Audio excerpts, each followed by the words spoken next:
Hello, friends. Bienvenidos. That means welcome in Spanish to Talking with Finnish People. My name is Host Eric. I'm going to make a quick video here about extroverted intuition and sort of give you everything you need to know about extroverted intuition in a nutshell. Because, well, let's start why. Illocutionary underpinnings of this video. Why I talk about ending now? Why am I talking about it? A number of things. I keep encountering things that reveal to me that people don't really understand extroverted intuition, which makes me want to talk about it more. For example, people think, well, Rachel's an ENFP. If you think Rachel's an ENFP, you do not understand extroverted intuition. They think Brad's an ENFP, and that one's more, I get it, why you might think that. This guy we typed the other night, he's not an ENFP either. He's an ENFJ. He doesn't have extroverted intuition, he's got introverted intuition. Now, I will say about him, I can totally understand people thinking he's an ENTP if they don't have a lot of experience typing people, because he does really hit a lot of the correlates, but he's not. People might think, as I once did, that Matthew's an INFJ. That's me not understanding introverted intuition, but it's the flip side of the question, right? Okay, another reason, voltology. The voltology people, apparently, I think it's they who are responsible for this. Somebody shared with me a screenshot of a forum that they're having where they have me typed as subtype 2 or 3 of ISFJ.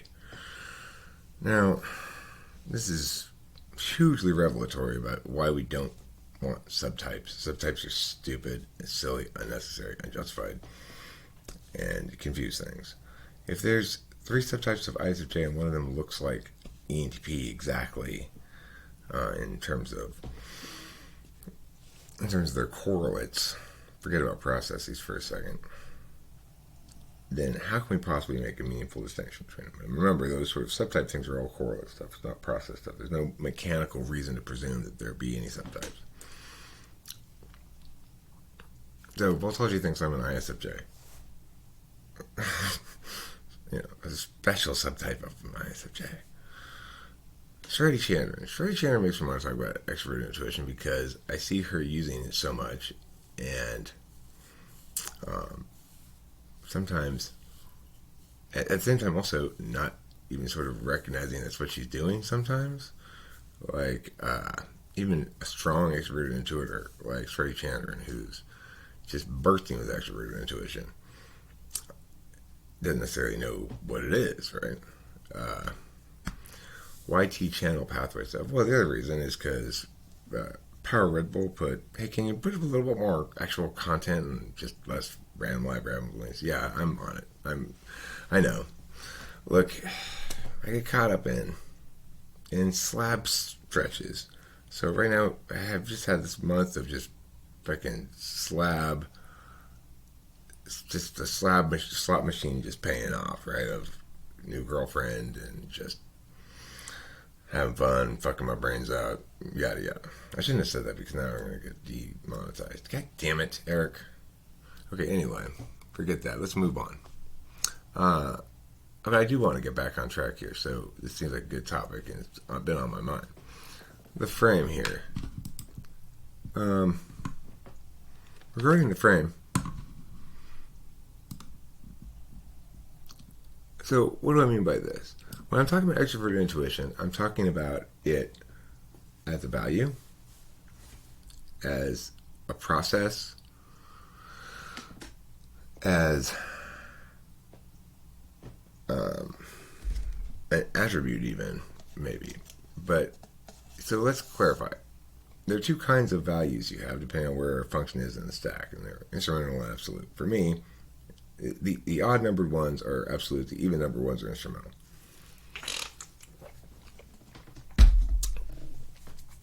So for me, the absolute ones are extroverted intuition, extroverted feeling, introverted intuition, and introverted feeling. And the instrumental ones are introverted thinking, introverted sensing, extroverted thinking, and extroverted sensing.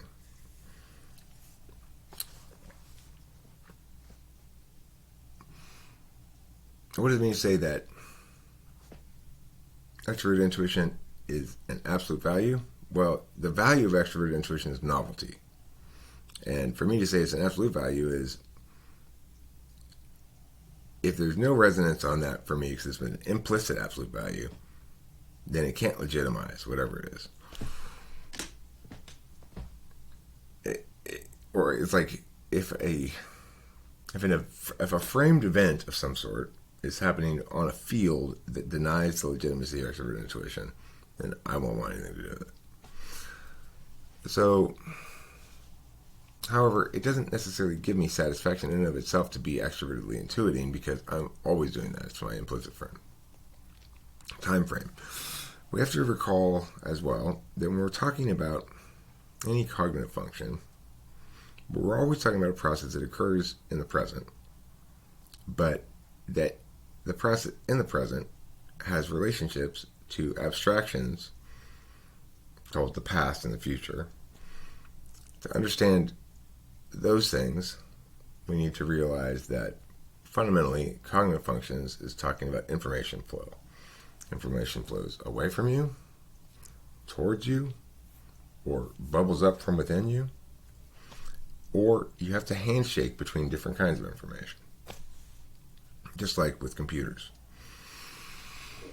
This is sort of the machine code breakdown of what we need to understand about agents interacting with each other in a system if we want to have a meaningful model of it.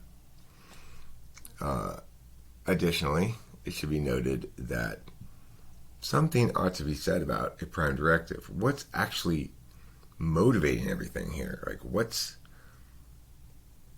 simply having the capacity to be an agent and to take action and to exist and be in the world does not necessarily suggest that any action or being would take place, because there needs to be some sort of motivation. Now, you could say the implicit prime directive is to stay alive, get enough to eat, to be sheltered, blah, blah, blah. But that's wrong. I've posited, and I got the idea of this from somebody else. I didn't make up the idea of this being a prime directive. I did make up the term prime directive to link to this because it wasn't used exactly in that capacity by the other person. This is one of the things extroverted intuition does, is it takes an idea from one place and repurposes it, changes it up a little bit, The prime directive is matching expectations and realities. If you understand every agent is having a singular purpose engine, it would be that. I don't like it when my expectations and realities don't match up. I do like it when they do match up. So, having negative expectations, for example, creates an ontological double bind where you won't be happy if your negative expectations are met because they're negative, but at least you'll be satisfied that the expectations were right. And if they're not met, when something good happens, you'll typically not accept that, and it won't make you happy, and you'll frame it as something negative anyway. So that's the prime directive gone awry. But serving a person's needs properly, the prime directive allows the individual to create a reality that is somewhat predictable and to change their behavior to make it more predictable in keeping with what they want to predict to happen. Ecosystems. We have to recall that being and existence occur in two ecosystems. A metaphysical ecosystem, which is an ecosystem of representations, symbols, stories, narratives, etc.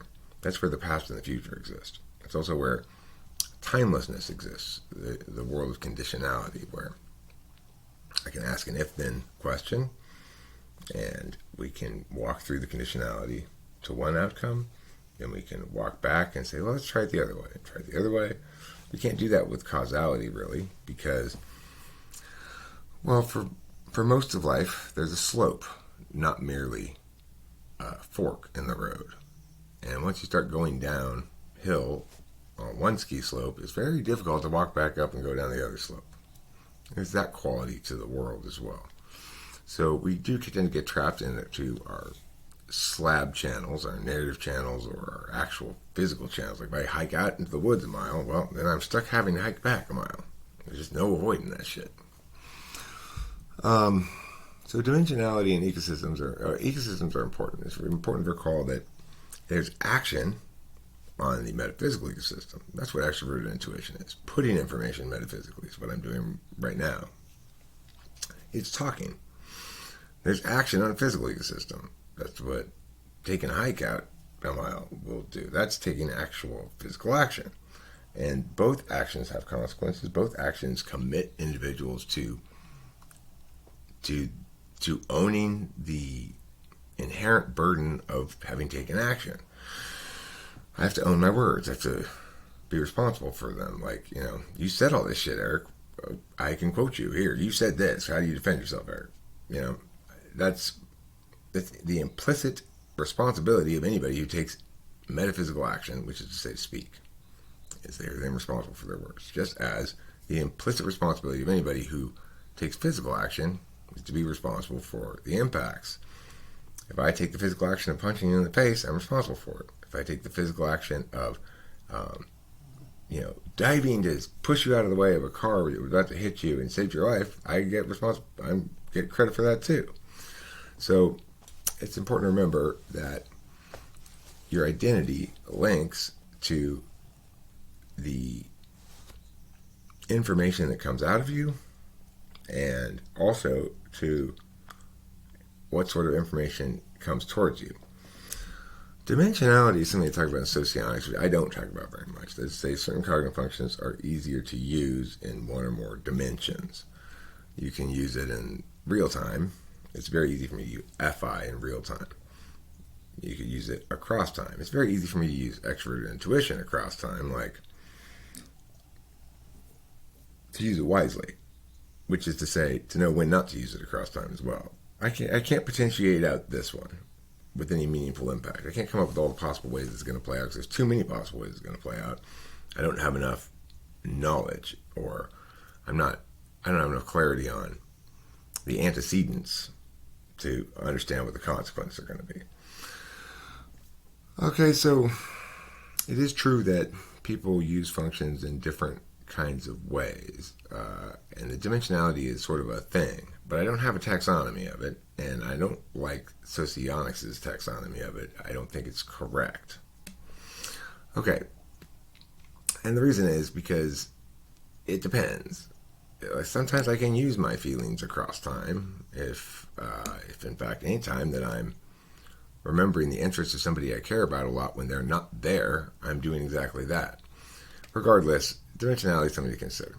Process. So now we're actually talking about extroverted intuition. We're going to get into the process aspect of it. And the process is different than it functioning as a value or it functioning as a kind of process, when an object of analysis, when we're saying it puts information, well, it isn't a thing, right?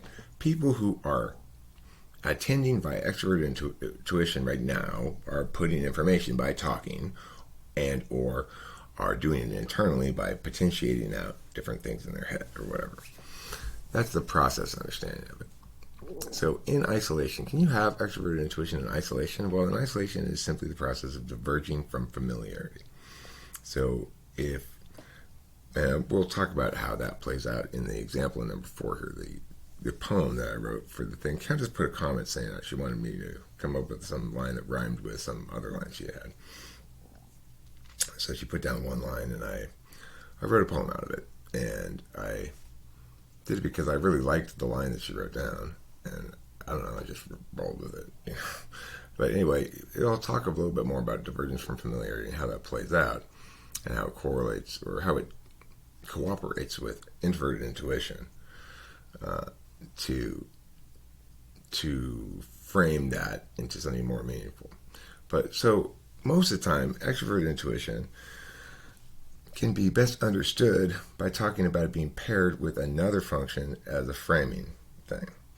So it can be on the front stack as a frame pair, so to speak, with TI, FE, SI, FI, and TE. It necessarily will always have SI on the front stack. But ENFPs are different than ENTPs. ENFPs have FI and TE. ENTPs have TI and FE. So extroverted intuition with TI is an argumentational potentiator. It says, here are all the possible things they might say argumentationally in response to what I'm saying here that I can think of. And I'll know how basically to answer. If they say this kind of thing, I'll provide this kind of answer. If they say this kind of thing, I'll provide this kind of answer. And if they do this instead, then, well, that's, it's like shit that doesn't link in with NETI. I don't need to potentiate about that because that's not a word-based potential. And the purpose of it is to win the consistency battle. That is to say, if you are best at potentiating out all the different ways in which you could be rendered inconsistent with yourself, then you'll be the most consistent. In pairing with FE, it's mostly about making jokes. So for my FE anyway, and if you have it in the dominant slot, extroverted intuition, it's always going to be paired in the third slot or the sixth, ENFP or ENTP. In the third slot, extroverted intuition paired with extroverted intuition is mostly about making jokes. So I like to be likable and stuff, but I don't use a lot of extroverted intuition about how to be more likable. I don't use a process. I don't use the process of extroverted intuition upon the values of extroverted feeling or the processes of extroverted feeling. Instead, extroverted intuition will be shaped by the extroverted feeling frame. If I'm enjoying someone's company, having a good time, want to make them laugh, want to make them happy to be around me, then I'll start being more positive, making more jokes, and using extroverted intuition, in other words, my basic nature, to engage with them in ways that make them happy, rather than in ways that make me win, which is the TI pairing. If like I'm pure, full-on NETI, then I'm only concerned about being the rightest person. Now, NESI, it's not really fair to call it a pairing or a pairing frame here, but I put it there anyway because I don't know where I'll put it on this chart here, but because SI is always serving up things that NE does stuff with if you're an NE Dom. And just as NE is serving up things that SI does stuff with if you're an SI Dom. I mean, it makes a lot more sense, and it feels more intuitively correct to say SI serves the stuff that NE does stuff with, because it's like, here's a memory. Now, you're going to do something with that. What prompted the memory? Well, maybe I'm trying to come up with something that rhymes in a poem, for example. And so maybe I'll draw from a personal memory. Or it's quite possible, though, that I won't draw from a personal memory, that I'll draw instead from something else. And that'll be in the backstack, will be NI. And again, I'll demonstrate this more when I get to the poem thing, which is coming up quick here. When it's paired with FI, extroverted intuition is,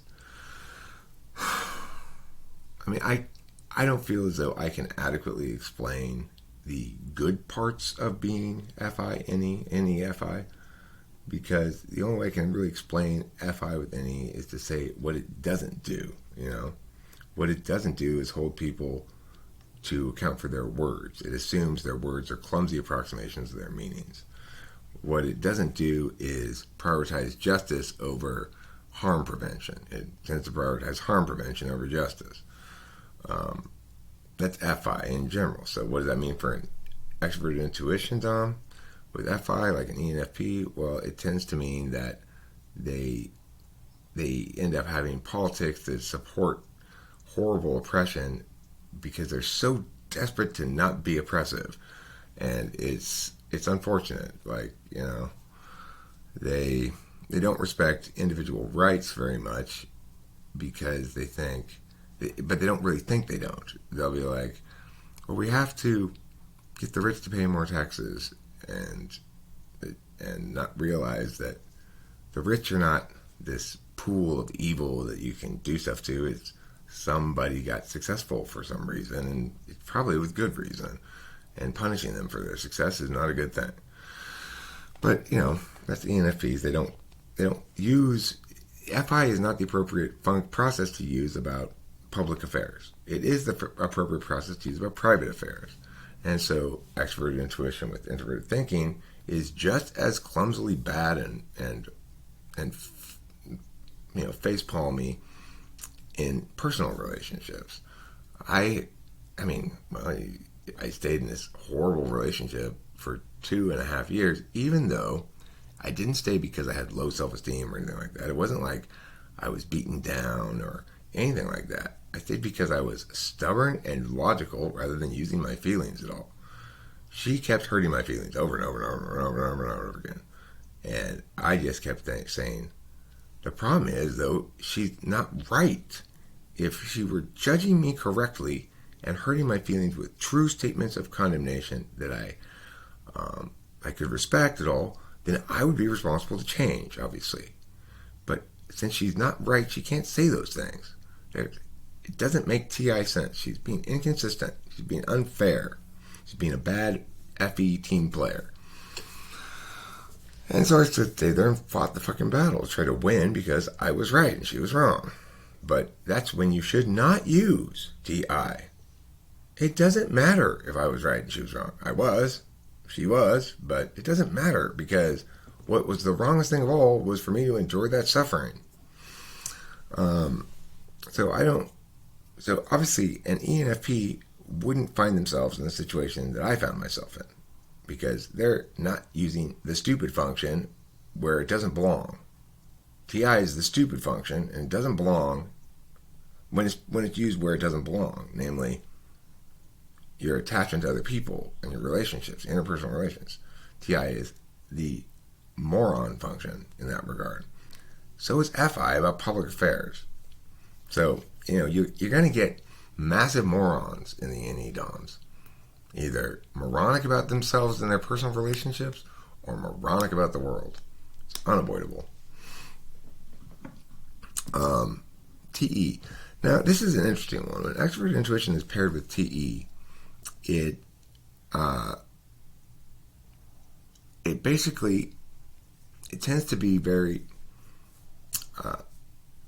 linked to SE at that point too. So, for example, when the dryer broke and I had this armful of wet clothes, not sure what to do with them, I just sort of look around. Oh, well, it's all sunny outside on the patio. And there's some lots of surfaces here. I'll just lay it out on the sunny patio. Clean it up a bit first and I just lay it out there. I thought of other possibilities. I thought of hanging a string and a clothesline somewhere and hanging them up like that. I thought of hanging them over, just sort of looping them over the banisters. Various possible ways that one can dry clothes. But the thing is, most of the time, a problem is not conducive to looking around your immediate environment and concluding on a solution. You've got to do a little bit more actual problem solving than that. So extrovert intuition and extrovert thinking do not go well together. It only goes well-ish if you're trying to solve a problem that has been stubbornly resisted solvency from other people. Then it's useful because I can come up with some new way of approaching it, even if it's stupid and moronic. If you try enough stupid, moronic, new ways that are truly new, you're going to realize, oh, wait, actually, that one wasn't stupid and moronic. I think I'm onto something there, And NE-DOMs are, if nothing else, trial and error. We have to be, because we are potentiators. And if you think about it, it's a very odd kind of nature to be. My nature is to diverge from the familiar. Now, trying to fit that in with a prime directive, namely that your expectations match up with realities, makes for an odd sort of character. It's like my expectation is that I will always be delighted by newness. So, how does that fit in with a prime directive? Well, that's part of sort of, I guess, what I'm trying to learn about myself in general and stuff is, what do you do if you balance between this inherent native desire for novelty all the time and then this growing realization and owning of the need for the SI familiar, the need for grounding yourself with the body, the need to eat well and drink enough liquids and smoke enough pot and make sure your THC levels don't get too low. And right now my THC levels are getting dangerously low.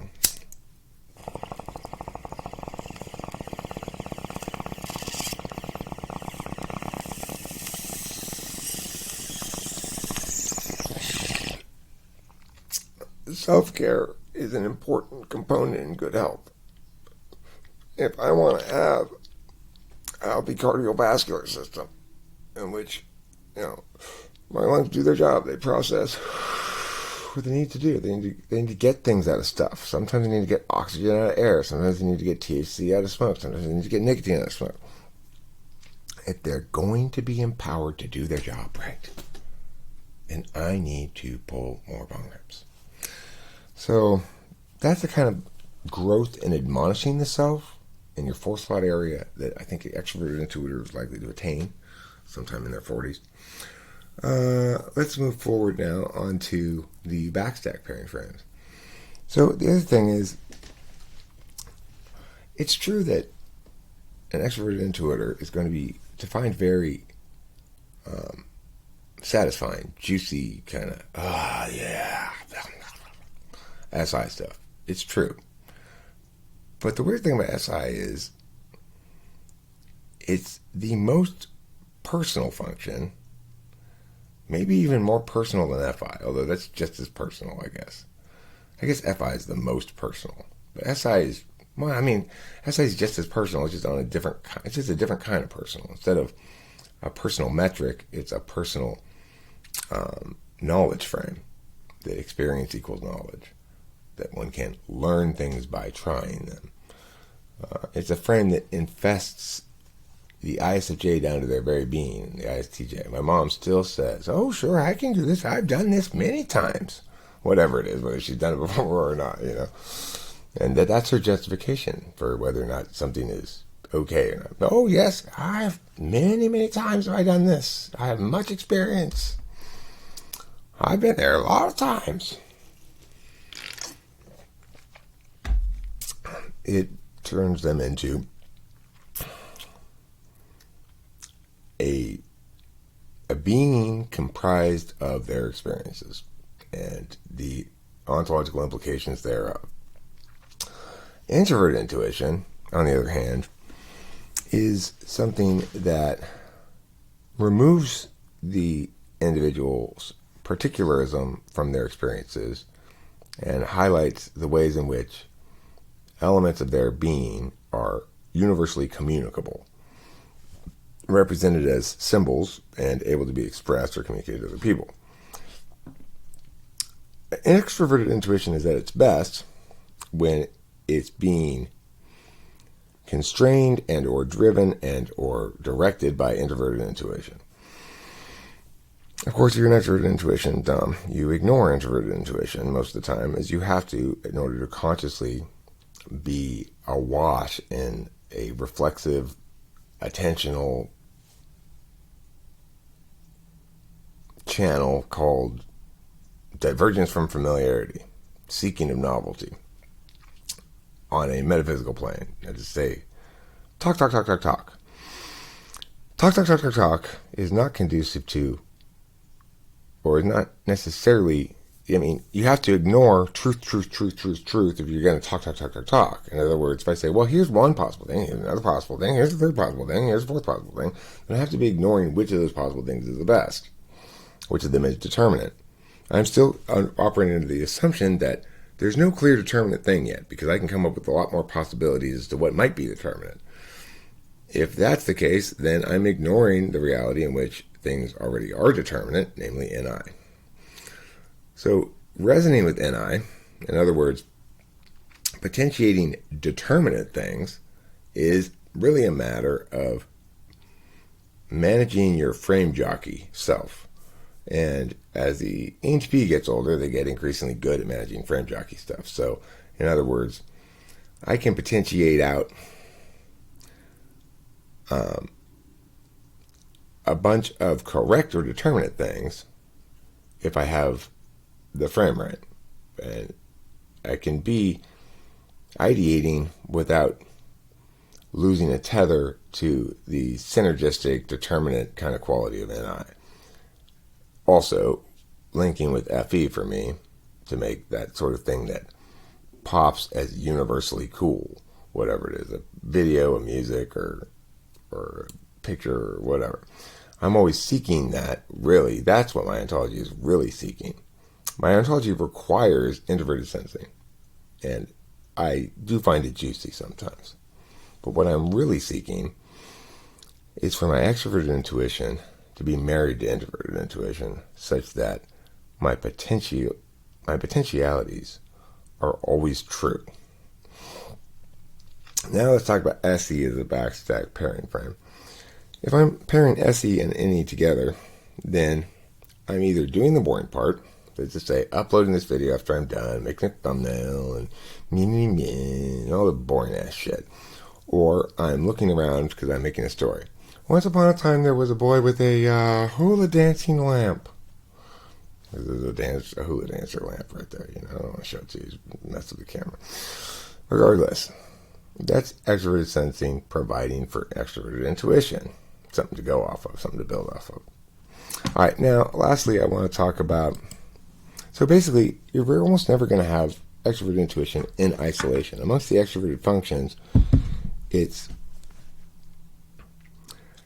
extroverted in the sense that it's words, and words are there to communicate, not just to contain and build the self, although they do that as well. So that's why it's extroverted. You're putting information with words. But both ENTP and ENFP do a lot of their extroverted intuiting inside their heads. I know from an ENTP's perspective, I don't like to talk about ideas that aren't ready for public, just talking about yet. And sometimes, I'm not even sure why they're not ready or anything like that. I don't really keep track. I just get this general sense of, there's some problem here over there I need to think about more. I'm not quite ready to talk about this yet. I don't like to bring something out to play and then have it be shot down and go, oops, that was premature, back to the drawing board. So, for example, I didn't bring out the skills test, the SINE and TI skills test until I had treble, quadruple, quintuple checked them many, many times against many people to make sure that, in fact, they were reliable. Then I started talking about them. Okay, and that's extroverted intuition being subservient to extroverted feeling in order to be more TI sound. Okay, so now I'm going to read about this poem. So Countess put this poem. I thought it would be a good example of extroverted intuition in action. The thing is, I didn't really think that.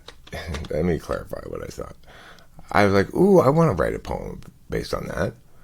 And I did. And I thought, oh, this would actually fit in with the idea I was having for extroverted intuition video. I could just kind of just piggyback one on the other. That's the only thing that extroverted intuition does. It just is like, oh, your thing that appears contradictory? Don't worry, I found a way to integrate it so that they're mutually compatible, even cooperative.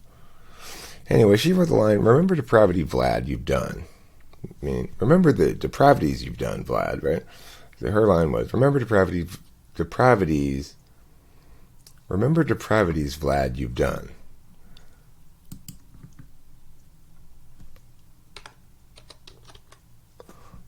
Change to depravities. Remember depravities, Vlad. You've done innumerable bad catastrophes, son.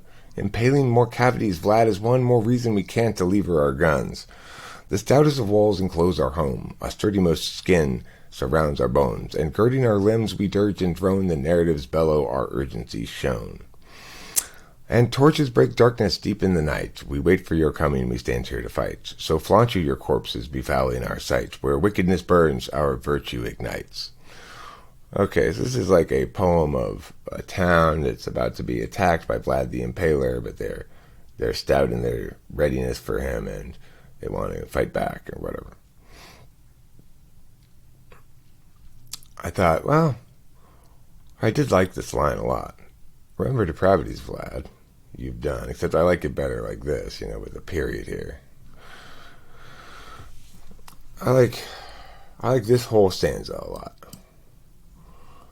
I don't like the end of this one, but it's okay. It's like this. See, this here, doesn't have that NI thing. It feels a little encumbered with clumsiness or something. This should be our torches break darkness. Our torches, our fire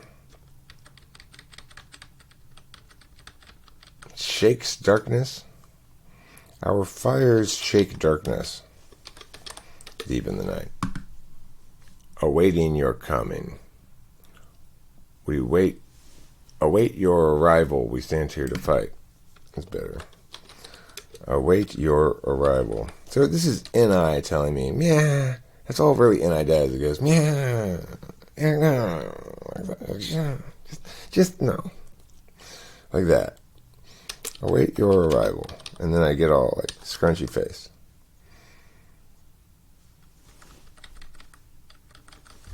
Let's make this wait. We wait your arrival. We wait here to fight. It's got a kind of a, and see, this is an NI connection. It's got a Dr. Seuss quality to it, right? Dr. Seuss likes to do this a lot in his poems. We wait your arrival. We wait here to fight. Like the same beginning thing, the same beginning subject verb. Like, I do not like this, Sam I am. I do not like it in a meow. I do not like it in a meow. I do not like it in a meow, right? So, you might say, well, but Eric, why is that NI, not SI? Well, an SI link would be something like, we wait your arrival, we wait here to fight. I remember this one time I saw this movie where the guy said, we wait until you get here, we wait until everybody's here, and we wait until we are done. That reminds me of this. I remember I was sitting in the movie theater, I was next to Don, he had popcorn until he spilled it all over my lap. That's SI. What I'm saying here is, I'm saying this universal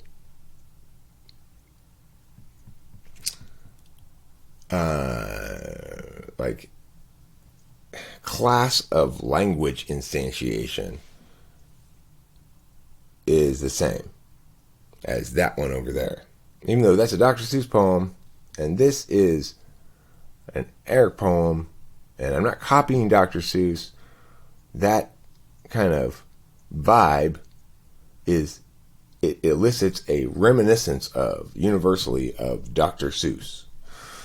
So that's NI. I like it best when extroverted intuition is matched up or serving under the frame of, or consistent with, or legitimized by introverted intuition. And I'm always trying to seek that in the shit that I make, that I put effort into.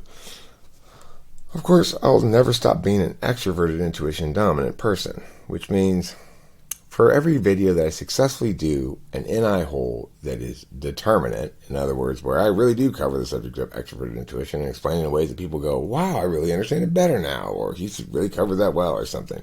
If this is that video, this is still the exception. Most of the time, I live stream, and I can't stay on a topic during a live stream for more than about 30 seconds because I'm constantly being distracted by shit in the chat. So thank you to Power Red Bull for encouraging me to stop being so self-indulgent. And thank you to everybody who continues to indulge me in my self-indulgence by participating in the live streams. And thank you to everybody else who deserves thank yous for whatever reason that I've failed to articulate or recall. And see you next time that I make another informative and exciting video about something, which will come up pretty soon. Who knows when? But pretty soon, probably, one would guess. Until then, adieu.